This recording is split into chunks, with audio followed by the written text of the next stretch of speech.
Hello, life seems to be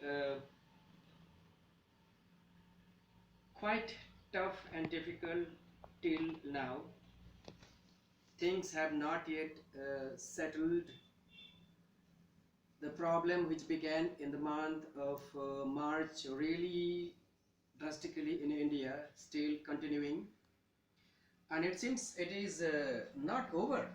It's still continuing, and it is part of our education is that let us be aware of the COVID-19, its impact on every one of us, which has made us, compelled us to be dealing our teaching and learning online. Dear children, it is customary at the same time for the safety sake, do not take this COVID lightly. I hope you are all doing well and keep the safety measure. In fact, it is advised that please wear the mask, use sanitizer, social distancing whenever you are out in public. This is absolutely must for our own good health because prevention is always better than cure. You must be wondering why I am talking or many of the teachers are talking about this. Well, it is part of our education that we keep on reminding you that you do not take COVID-19 lightly. At the same time, if you are safe, if you take the safety measure, you will be safe, everybody will be safe. We would all love to see you soon in the school.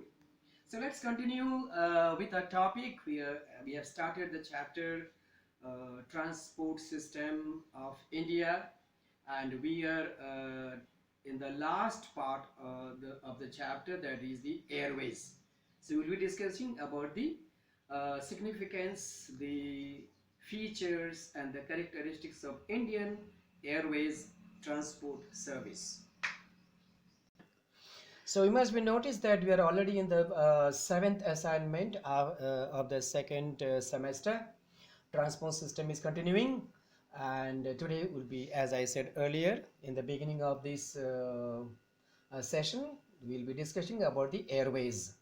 Airways, we also known as aviation. So the interest in aviation began when first time airmail service started in 1920 in India. It was on an experimental basis, and the entire credit goes to the first internal air service goes to JRD Tata. Yes, who flew in a twin-seater single-engine Leopard Moth from Mumbai to Karachi on a private plane, and of course back in 1932 he just started. So there has been a rapid development of air services since then in our country, and especially from 1953 when India also started in the Indian Airlines and Air India were also formed during this time. Now presently, what is the situation of air? Latest development of the air transport in India. Today the air transport, it is although quite costly, most expensive, but still the fastest and the most comfortable mode of transport. And again, please don't mind, I have to get into this. The COVID-19 has forced people, even though it is expensive, to take the airways mode of travel, to specially travel from little far off places like from Bombay to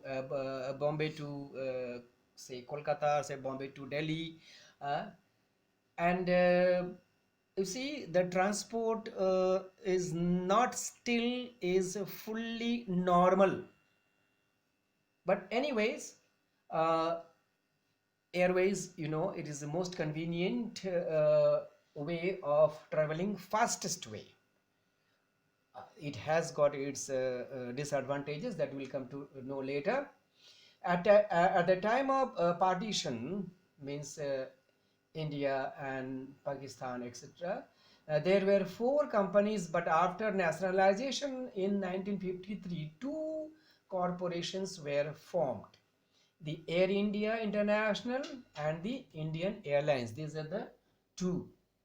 At present, civil aviation is managed on the following pattern. There are four modes are there.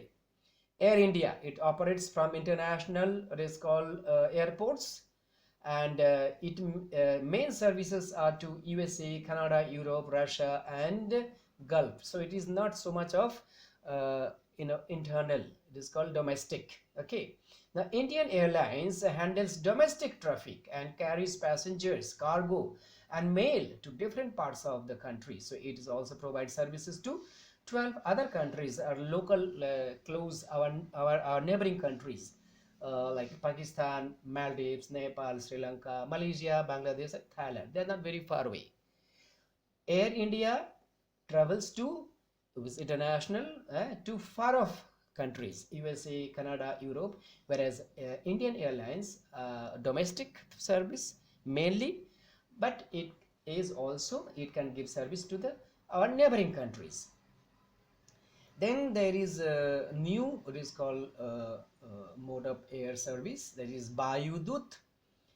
This airlines was set up in 1981 and provided links with the remote areas of the country. Remote areas. Pawan Hans Limited. This is more than aeroplane. This is actually the helicopter service. So the Pawan Hans Helicopter Limited was established in 1985. It provides helicopter services to the Oil and Natural Gas Commission (ONGC), Oil India Limited, and connects remote and inaccessible areas. Means where the train routes or bus routes cannot easily, or rather cannot go. It also provides services to some state governments and public sector undertaking like NTPC, GAIL, BSF, etc. Besides these, there are many private companies nowadays are private. It's called, if you are traveling, yeah, rather you have traveled or will be traveling, or some of your friends or relatives those who are traveling, you will come to know from them. There are many private companies are there.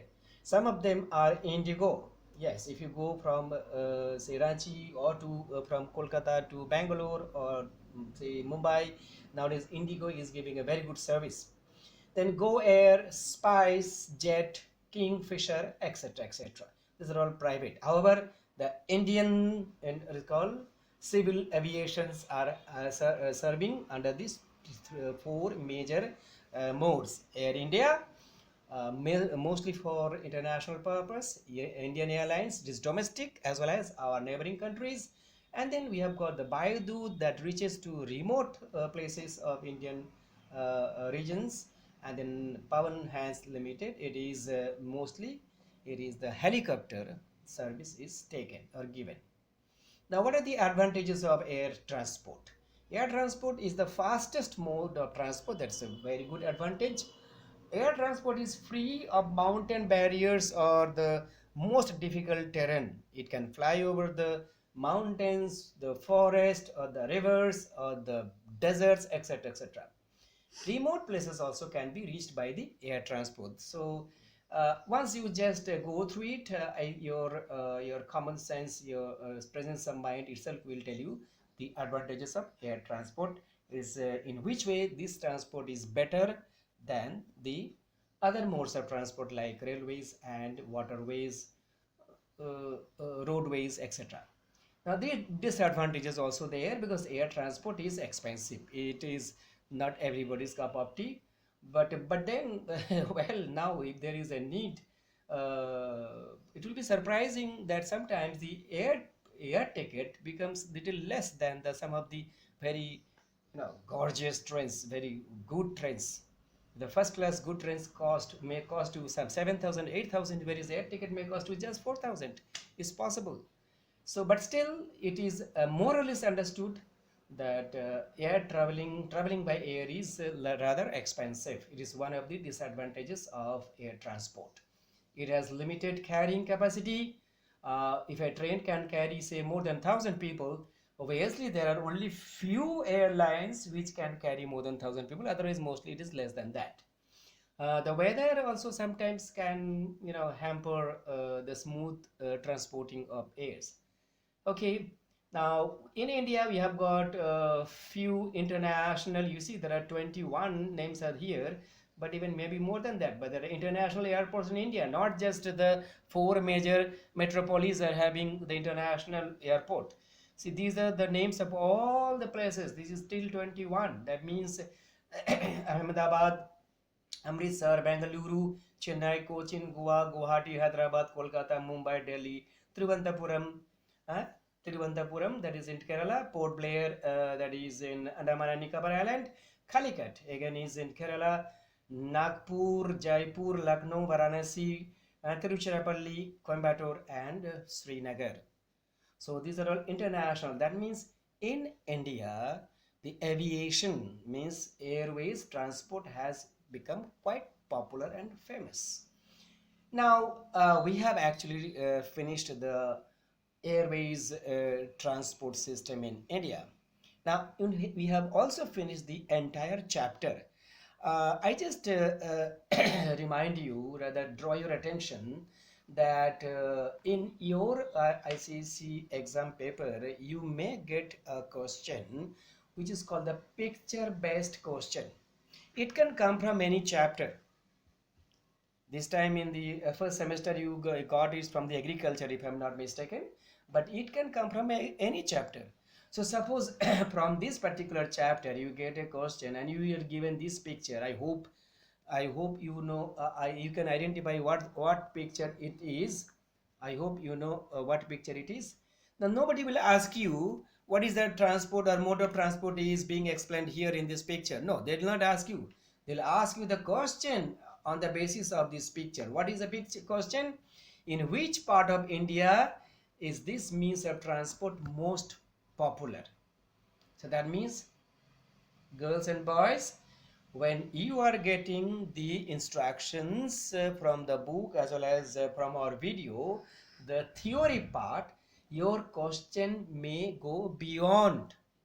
Now obviously they will be asking your presence of mind. So your some if you don't have to be intellectual or intelligent really for this. You just concentrate, then you will know. The question is very simple: in which part of India is the means of transport, of this means of transport? Obviously South India is the terrain is very rough. Okay, it has got very bad topography. So railway is quite popular. You see the answer. This means of transport is popular in the northern plains of India because the plain land. It is easy to develop or to build or to make the railways on the plains.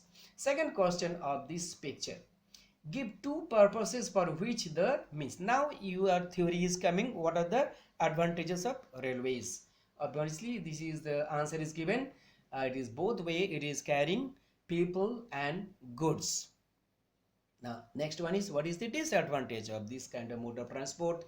And the disadvantage is surely, one is that this railways, the cost of maintenance is very high, because you see the railways, it moves on rails. So to make the, first of all, the normal, it is raised, it is called path, and then on the raised path you have to spread the rail, and rail are also spread on the logs. The logs are costly, the rails are costly, then so much of stone chips are also spread, the entire thing, and the top of it the electricity supply, electricity poles. So everything becomes, the maintenance cost is very high. And obviously railway doesn't give you the door-to-door service. And another disadvantage you can just make out, you can deduce or induce from the other part, from the airways, it is not as fast as the airways. Okay, so I am just giving you a little idea of what kind of picture based question may be. If you are well versed with your text and theories, then this kind of questions will be easier. Remember, geography is not a difficult subject. Geography is not a difficult subject. In geography, if you just use your little bit of common sense, that is better. Now some of the usual questions that come from the transport chapters. Some questions. It has already come earlier. I'm just giving you some sample. I always tell you by this time you pick up one called reference book, and I always refer, rather suggest you to pick up together with. That really helps your elders, the brothers, sisters, those who have already passed out. Okay, so they have what is called given me the feedback that it really helped them even to score full marks. Okay, now what is the main purpose of the construction of the express highways? I hope you know what we are talking about.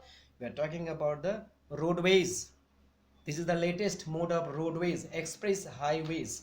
Now with the increase of the tariff traffic, there has been a need to improve the highways so that the traffic moves at the faster rate. These express highways are wider with multi lanes. Now more than express highways, obviously we have got the next question will be state one economic benefit of the Golden Quadrilateral project. We have roadways, we have got then NH, national highways, and up call little better than national highways will be the express highways. By the way, express highways are will be always we call the latest development, and more than express highways will be have the quadrilateral project. Now what is the advantage? One economic benefit of the Golden Quadrilateral project is that time and distance between the mega cities of India have been reduced because they are non-stop and the roads are good conditions, and the vehicles can move much faster. Besides, more employment has been generated. Many people are getting job. The tourism industry also has boosted up. Now, name the first expressway constructed in the country, in our India. The question has come, 2015. And you see, the answer is the Mumbai-Pune Expressway. For your information, you need not write your answer in the full complete sentence. No need. You can just write the answer. If it is asked one or two words, then you just write one or two words. You need not write your answer in full sentence. But one thing always remember, please give necessary gap so that your marks can be given and counted. Name the different gauges. Name the different gauges present in the railways. That is very simple in India. We have got the broad gauge, meter gauge, and narrow gauge. We have already discussed when we have discussed about the railways in the previous videos. Name two areas where helicopter services may be used, and question has come already, 2012. So don't ignore this type of questions. So helicopter services may be used in the inaccessible areas of northeast to support the oil mining operations on shores and offshores by the ONGC. And now lots of helicopter service is being utilized to have convenient transport from north east states, cities to some of these cities like Kolkata, Bombay, okay, Kanpur, Agra, etc. Mention two advantages and two disadvantages of the air transport that we have already said. And now finally we come to give one disadvantage of air transport. We have already said. I just wanted to draw your attention to these kind of questions because you see these kind of questions are coming in the ICSE. So once you go through this chapter, remember these last two chapters of your geography, that is transport and waste management. Please study them thoroughly. You are 100% sure that one question will come. If you're lucky, you may get even two questions. And these questions from these chapters are rather easy. You don't have to really break your head to either to understand or remember them. So wish you all the best. Once again I remind you, please do not take COVID-19 lightly. Please use all the safety measure. Every now and then wash your hands, wear mask, use sanitizer, and when you are out, Please, your safety is in your hand. Keep social distancing. Hope all this situation will be normal soon. We'll come back to school and we will have once again the normal life. Wish you all the best.